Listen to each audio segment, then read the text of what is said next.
What is up, YouTube? It's Corsair Reports, and I'm back for another video. In this video, I'm going to be talking about what Pistons fans can expect from the former MVP, Derrick Rose, this next season. To understand how he will perform now, we will need to have a brief Derrick Rose history discussion. Oh, and before I start, a couple of my subs have been asking me to put this music into the video. Link is in the description, by the way. And I want to hear your guys' feedback on if I should keep using this song or go back to the old songs. Anyways, let's travel back to the start of the 2017 season, where Derrick Rose found himself on the Cleveland Cavaliers. Cavs fans didn't know what to expect from him. They didn't know if they were getting an all-star player or an injury-prone role player. But nonetheless, Derrick Rose went out there and played decently well. He had a mediocre 9.8 points per game, and things were looking up for him after his first 16 games. But he picked up another injury. He was traded after the injury. He was traded in kind of an iconic three-team trade. This three-team trade sent Dwayne Wade to Miami, and it sent D Rose and Jay Crowder to the Jazz. The Jazz decided to waive Derrick Rose because he wasn't a part of their plan moving forward. Some people expected Derrick Rose to retire, but D Rose said no way, and he'd eventually signed a deal at the end of the 2017 season with the Minnesota Timberwolves. He had a couple of good games, and he showed that he fully recovered from his injury. He re-signed with them in the 2018 season. In his 51 games with the team, he put up a whopping 18 points per game and 4.3 assists per game. He was out there hooping. He even had a game where he dropped 50 points against, guess who? The Utah Jazz, the team that waived him in 2017. Funny how things work out like that. Sadly, near the end of the season, Derrick picked up an elbow injury. He has been out since March 10th because of this.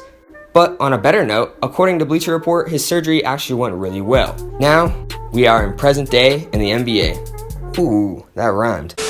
Anyways, now back to what to expect from D Rose in his next season with the Pistons. This offseason, Derrick Rose signed a 2-year, $15 million deal with the Pistons. I'm expecting a season similar to his last season with the Timberwolves. I don't believe he'll be a starting point guard for the Pistons, or at least not at the beginning of the season. I believe the starting job will go to Reggie Jackson due to his experience with the Pistons. But I expect Derrick Rose to be the sixth man getting valuable minutes. Keep in mind, Derrick Rose is 30 years old, but after the comeback season, which we saw last year, his age shouldn't be a problem. I expect the Pistons to do very well in the East, and I expect them to make the playoffs with this Derrick Rose addition.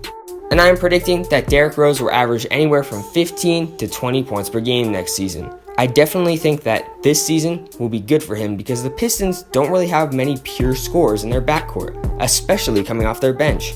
This means when Derrick Rose is on the floor, he would be the main option to score. And for all those haters saying that Derrick Rose won't be able to come back from his elbow injury, I'm gonna have to ask you to sit down, please, and watch.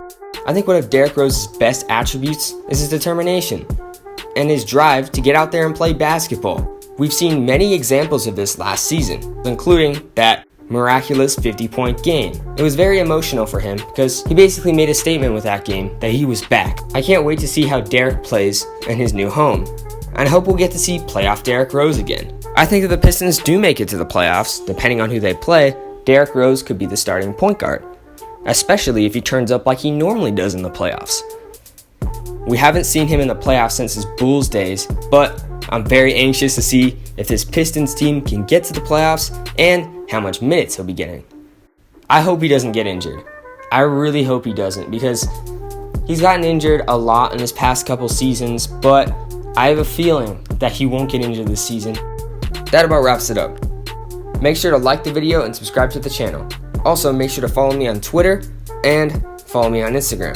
Those links will be down in the description, and I follow back. Thanks for watching and have a great day.